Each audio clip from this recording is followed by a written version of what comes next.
रहा है। लेकिन फरीसी जो वर्ड है, आपने एक शब्द पढ़ा होगा जब आप मसीह की वंशावली पढ़ते हैं तो उसमें है फेरेस। पढ़ा ना आप लोगों ने? फेरेस, फेरेस का मतलब होता है अलग किया गया। जो फरीसी पंथ है वो अपने समाज में एक ऐसे लोग थे जो कि अलग करे गए थे। वो ऐसे लोग थे जो अपने आप को ये समझते थे कि जो और दूसरी पब्लिक है या दूसरे लोग हैं उनसे क्या है, जुदा है, उनसे डिफरेंट है, उनसे अलग है। और इनमें भी तरह तरह के पंथ हुआ करते थे। सदुकियों के बारे में आप लोगों को क्या पता? सदुकी का क्या मतलब होता है? सदुकी का मतलब क्या होता है? सदुकी का मायने क्या है?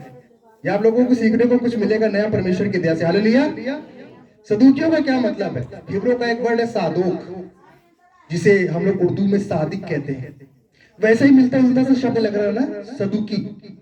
आप इंग्लिश बाइबल में पढ़ोगे तो सदोक लिखा हुआ है, और सदोक बाइबल में एक कैरेक्टर भी है। सदोक के बारे में लिखा हुआ है। तो सदोक कौन है? और जब आप यजकेल की किताब में जाओगे तो वहां पर सदोक की संतान के विषय में भी लिखा हुआ है। ये सदुकी वो लोग थे जो ये मानते थे कि हम सादोक मतलब कि धार्मिकता की संतान है। ध्यान रखिएगा, क्या हम धार्मिकता की संतान है। इसलिए वो कहते थे अपने आप को शुद्ध हिब्रू में सादोकीम, एक ऐसा पंथ जो कि धार्मिकता की संतान है।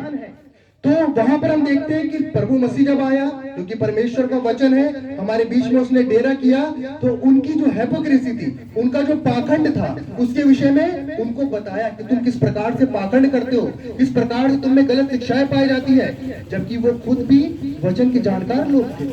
ऐसा नहीं कि वचन के बारे में उनको जानकारी नहीं थी, वचन के बारे में जानकारी थी, लेकिन वचन के विषय में वो लोगों को जो सिखा रहे थे वो परमेश्वर के वचन के अनुसार नहीं था। इसीलिए परमेश्वर का वचन ये कहता है, प्रभु मसीह ये कहते हैं कि मैं जाता हूं ताकि तुम्हारे लिए मददगार भेजूं और वो तुम्हें मेरी बातों में से हो करके सिखाएगा। हम में से कितने लोग पवित्र आत्मा मानते हैं? हम लोग अपनी नीड्स को तो मानते हैं ना, ठीक है? हम में से कितने लोग हाथ उठाएंगे, कितने लोग पवित्र आत्मा को मानते हैं? हालेलुया।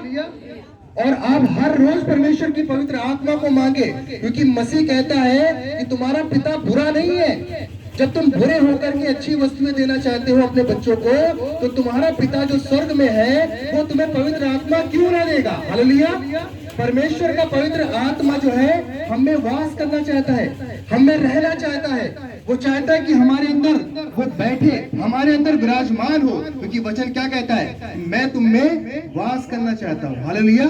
मैं तुम में रहना चाहता हूँ। और परमेश्वर का पवित्र आत्मा जब हमारे अंदर रहेगा तो हम उन तमाम ऐसी चीजों से जो कि परमेश्वर को नापसंद है, गलत शिक्षा हो, चाहे वो बुरी आदतें हो, चाहे हमारे अंदर वो बुरी चीजें हो जिससे शायद हम लड़ रहे हो। बहुत सारी हमारे अंदर चीजें होती है जिनसे हम लड़ रहे होते हैं। हम जानते हैं कि ये गलत है, हम जानते हैं कि ये अच्छा नहीं कर रहे हैं, लेकिन फिर भी हम उससे संघर्ष कर रहे हैं। और वहां पर हमें किसकी मदद मांगनी है? पवित्र आत्मा की। हालेलुया।